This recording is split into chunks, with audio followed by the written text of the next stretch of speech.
اور اس کی زبان بھی محفوظ نہ رہ سکی، تو گویا موجودہ توریت وہ نہیں ہے جو حضرت موسیٰ علیہ السلام پر نازل کی گئی تھی، بلکہ لوگوں نے اپنی ضروریات اور تجارت کی خاطر اس میں تبدیلیاں کی، اور اب وہ جو صورت موجود ہے وہ حقیقی نہیں ہے۔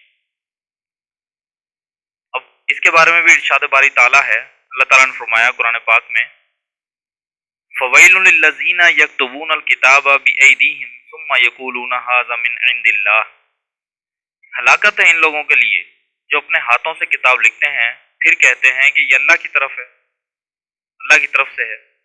تو اس طرح سے اپنی کتاب میں لکھ کر اور اللہ کی طرف منسوب کرنا بہت بڑا گناہ ہے، اور اللہ تعالیٰ نے خود فرما دیا کہ ہلاکت ہے ان لوگوں کے لیے۔ تو یہی کچھ دوسری مقدس کتاب زبور کے ساتھ ہوا جو حضرت داؤد علیہ السلام پر نازل ہوئی تھی۔ زبور کے معنی حمد و ثنا کے ہیں، لیکن یہ کتاب بھی توریت کی طرح اپنی حقیقت کھو بیٹھی ہے اور شکوک و شبہات کا شکار ہو چکی ہے۔ ناظرین، ایک پوائنٹ سمجھنے کی کوشش کریں کہ یہ جو کتابیں نازل ہوئی تھی اس میں کوئی شک نہیں ہے کہ یہ ساری آسمانی کتابیں تھیں جب نازل ہوئی تھی اس وقت، اور تمام نبیوں پر نازل ہوئی تھی، اس میں کوئی شک نہیں ہے، 100% ہمارا ایمان ہونا چاہیے تمام آسمانی کتابوں پر۔ لیکن وقت کے ساتھ ساتھ اس میں تبدیلیاں جب ہو گئیں، اب موجودہ جو کتابیں ہیں یہ وہ نہیں ہیں جو آسمان سے نازل ہوئی۔ اور ہمارے نبی صلی اللہ علیہ وسلم سے پہلے جو لاسٹ نبی تھے وہ حضرت عیسیٰ علیہ السلام تھے، اور حضرت عیسیٰ علیہ السلام پر جو کتاب نازل ہوئی تھی وہ انجیل تھی۔ انجیل کا لفظی معنی خوشخبری۔ یہ حضرت عیسیٰ علیہ السلام پر نازل ہوئی، لیکن آج پوری دنیا میں کہیں بھی ایک طویل عرصے سے حقیقی انجیل کا کوئی وجود نہیں ہے۔ اس وقت 4 انجیلیں حضرت عیسیٰ علیہ السلام کی طرف منسوب کی جاتی ہیں۔ اناجیل اربعہ کی حیثیت کہ کون سی 4 کتابیں ہیں جو یہاں پر اس وقت وہ منسوب کرتے ہیں۔ اناجیل اربعہ ان کو کہتے ہیں، اربعہ کا مطلب 4 ہوتا ہے، اناجیل انجیل کی جمع ہے۔ اس کے نام سے جو 4 کتابیں اس وقت موجود ہیں اس میں بھی شریعت اور تعلیمات کی بجائے حضرت عیسیٰ علیہ السلام کے حالات زندگی درج ہیں۔ والٹر کے مطابق ایک مرتبہ 70 سے زائد اناجیل کو ایک میز پر رکھ کر ہلایا گیا۔ اب سنیں، اس بات کو سنیں کہ ایک مرتبہ 70 سے زائد اناجیل یعنی انجیل کی کتابیں تھی، ایک 70 سے زیادہ، ان کو ایک میز پر رکھ کر ہلایا گیا۔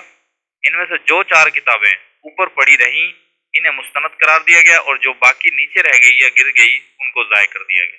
اب یہ دیکھیں، یہ منطقی لاجک دیکھیں ان کا کہ اس پر کیسے بندہ ایمان لا سکتا ہے۔ تو یہ ساری الہامی اور غیر الہامی مذہبی کتب کا یہ مختصر تاریخی پس منظر تھا جو میں نے آپ کے سامنے بیان کیا۔ خود ان کی اپنی کتابوں سے عکس کیا گیا ہے، جس سے یہ بات ثابت ہو جاتی ہے کہ آج تک کسی بھی مذہبی کتاب کی زبان، تعلیمات، صحت، متن، الفاظ کچھ بھی محفوظ نہیں رہ سکتا۔ صرف اور صرف پوری کائنات اور پوری دنیا میں ایک ہی واحد کتاب ہے۔ ان کے مقابلے میں ہم قرآن پاک کا جائزہ لیں تو وہ ہر لحاظ سے ایک محفوظ اور مامون کتاب ثابت ہو، اور بس وہی قرآن پاک ہے جو بے مثال اور یکتا ہے۔ یہ عظمتوں اور حکمتوں کا بھرپور خزانہ ہے۔ اس کے دامن میں سابقہ آسمانی کتب کی حقیقتیں جگمگاتی نظر آتی، مطلب جو ان کی جو کتابیں ہیں ان کے اندر وہ موجود نہیں ہیں، ان کی حقیقت کو قرآن پاک نے خود واضح کی ہے۔ یہ حق و باطل کو الگ الگ کر دینے والا فرقان حمید ہے، سبحان اللہ۔ یہ برہان نور مبین اور ضیاء اسلام ہے۔ انسانوں کی رشد و ہدایت کے لیے مقدس کتابوں کا جو سلسلہ اللہ کی طرف سے شروع ہوا، اس سلسلے کی آخری کتاب قرآن مجید ہے۔ اس کے بعد کوئی کتاب نازل نہیں ہوگی، کیونکہ کوئی نبی بھی نہیں آئے گا، نہ بھی ہمارے نبی صلی اللہ علیہ وسلم آخری نبی تھے، اور کتابوں میں سب سے آخری کتاب قرآن مجید جو آپ صلی اللہ علیہ وسلم پر نازل ہوئی۔ اس کلام پاک میں اللہ تعالیٰ نے سابقہ کتب کا بھی ذکر کیا ہے، اگرچہ یہ سابقہ تمام کتب جن پر ایمان ہمارے ایمان کا جزو ہے، ایمان مفصل میں اگر دیکھیں تو ہم ایمان تمام کتابوں پر اور تمام نبیوں پر ایمان رکھتے ہیں۔ اگر کسی ایک کتاب کو بھی ہم نے جھٹلایا، اس کی حقیقت کو نہ جانا یا اس کو جھٹلایا، تو ہمارا ایمان کامل نہیں ہوتا۔ لیکن ان تمام کتابوں میں تحریف ہو چکی ہے، یعنی تبدیلی ہو چکی ہے۔ ہم بات صرف یہ کی ہے سوائے قرآن پاک کے، اور کیا قرآن پاک ہی واحد کتاب ہے جس کو آخری آسمانی اور محفوظ کتاب ہے جو قیامت تک محفوظ رہے گی۔ اس کا بھی ذکر اللہ تعالیٰ نے خود فرما دیا کہ اِنَّا نَحْنُ نَزَّلْنَا الذِّكْرَ وَإِنَّا لَهُ لَحَافِظُونَ، کہ ہم ہی نے یہ کتاب نازل کی ہے اور ہم ہی اس کے نگہبان ہیں۔ ناظرین، جو کچھ بیان ہوا، اللہ تعالیٰ سے دعا ہے کہ اسے ہمیں یاد رکھنے اور آگے شیئر کرنے، دوسروں تک پہنچانے کی توفیق عطا فرمائے۔ آپ سے فرمائے کہ جو بھی علم ملے اسے آگے تک پہنچائیں، چاہے تمہارے پاس ایک آیت بھی موجود ہے اسے بھی آگے پہنچاؤ۔ یہ تبلیغ کا کام ہمارا کام ہے الحمدللہ، اور امر بالمعروف و نہی عن المنکر یہ ہر انسان کی ذمہ داری ہے، نیکی کا حکم دینا اور برائی سے روکنا۔ جہاں تک بھی ہو سکے کسی بھی پلیٹ فارم سے آپ اسلام کی اشاعت کریں، ٹھیک ہے، نیکی کی اشاعت کریں، لوگوں کی اصلاح کریں۔ اگر